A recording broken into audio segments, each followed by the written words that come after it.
दोस्तों दूसरी बात, counterfeit miracles will be performed. शैतान भी परमेश्वर के जैसे चिन्ह चमत्कारों को करेगा।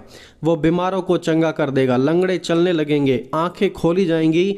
और आपको क्या लगता है कि वो लोगों को ठीक नहीं कर सकता? बिल्कुल कर सकता है। वो बड़े बड़े काम कर सकता है। हीलिंग के आधार पर या चिन्ह चमत्कार के आधार पर यह कंक्लूड करना कि यह सचमुच परमेश्वर का जन है, ये बिल्कुल भी ठीक नहीं है। क्योंकि शैतान भी चंगाई कर सकता है, लोगों को ठीक कर सकता है, लोगों को भटकाने के लिए। प्रकाशित वाक्य 16 अध्याय उसकी 14 आयत में इस प्रकार लिखा है, चिन्ह दिखाने वाली दुष्टात्माएं हैं जो सारे संसार के राजाओं के पास इसलिए जाती हैं कि उन्हें सर्वशक्तिमान परमेश्वर के बड़े दिन की लड़ाई के लिए इकट्ठा करें। शैतान का एक उद्देश्य है कि वो चिन्ह दिखाकर बहुतों को अपनी तरफ ले लेगा ताकि उन्हें परमेश्वर के विरुद्ध इकट्ठा कर सके। जैसे प्रेरित यूहन्ना प्रकाशित वाक्य में लिखते हैं, प्रभु यीशु मसीह ने कहा था, क्योंकि झूठे मसीह और झूठे भविष्यवक्ता उठ खड़े होंगे और बड़े चिन्ह और अद्भुत काम दिखाएंगे कि यदि हो सके तो चुने हुओं को भी भरमा दें। कौन है वहाँ पर? वहाँ पर झूठे मसीहा हैं, वहाँ पर झूठे भविष्यवक्ता हैं। वो क्या कर सकते हैं? वो चिन्ह दिखा सकते हैं, और सिर्फ चिन्ह ही नहीं लेकिन अद्भुत काम दिखा सकते हैं, और उसके द्वारा हो सके तो चुने हुओं को भी भरमा देंगे। ये कुछ वो फेक मसीहा हैं जिन्होंने हजारों को भरमा दिया है। इनकी पूरी टीचिंग्स पर मैं ऑलरेडी वीडियोस बना चुका हूँ, आप ज़्यादा जानकारी के लिए उन वीडियोस को देख सकते हैं। लेकिन ये वही लोग हैं जो कहते हैं कि हम मसीहा हैं, हम परमेश्वर के भविष्यवक्ता हैं, और हजारों लोगों को आज मसीह के मार्ग से भटका चुके हैं। ये है फिलिपियंस का अपोलो, जो कहता है कि यीशु मसीह के बाद आने वाला पवित्र आत्मा मैं ही हूँ, इसलिए आज तुम्हें मेरी सुननी है। दोस्तों, हमारे संसार में चिन्ह चमत्कार को दिखाकर ना जाने आजकल क्या क्या हो रहा है, इसलिए चिन्ह चमत्कार के पीछे ना भागे, क्योंकि शैतान भी ऐसे चिन्ह और चमत्कार कर सकता है। हम सच्चाई से आत्मा के द्वारा और उनके फलों को जानकर पहचान सकते हैं कि क्या ये सचमुच परमेश्वर के लोग हैं या नहीं। फॉल्स रिवाइवल्स, झूठी बेदारियां। प्रभु यीशु ने कहा था, तुम उन्हें उनके फलों से पहचान लोगे। आज देखिए, म्यूजिक कंसर्ट में सैकड़ों लोग आते हैं, लगता है जैसे कि अभी लोग परमेश्वर की महिमा में लगे हुए हैं।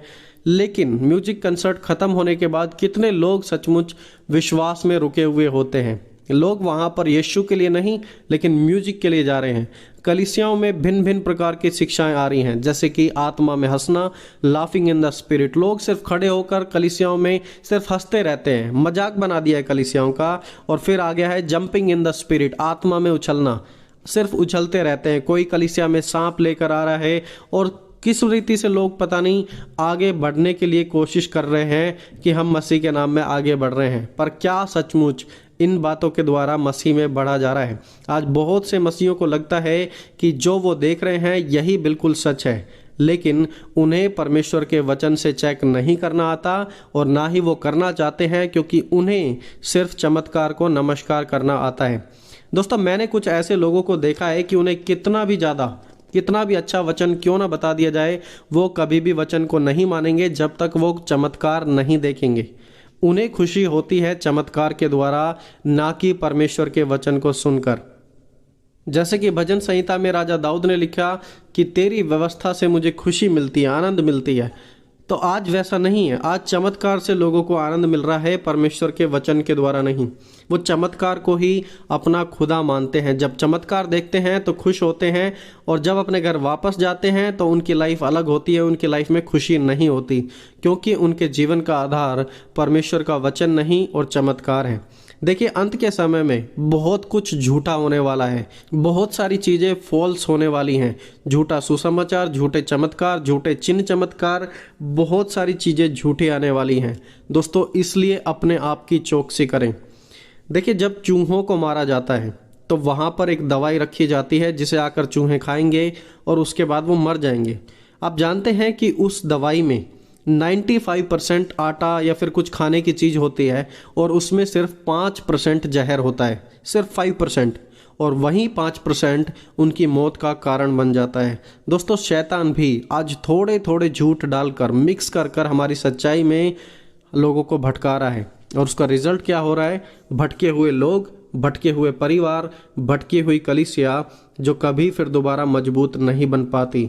इसलिए दोस्तों, आज आप परमेश्वर में बढ़ें, परमेश्वर के वचन को अपने जीवन का आधार बनाएं और उसकी युक्तियों से अनजान ना रहें, क्योंकि आने वाले समय में वो बहुतों को भटकाने जा रहा है और आज भी वो भटका रहा है। उसका काम सेम है।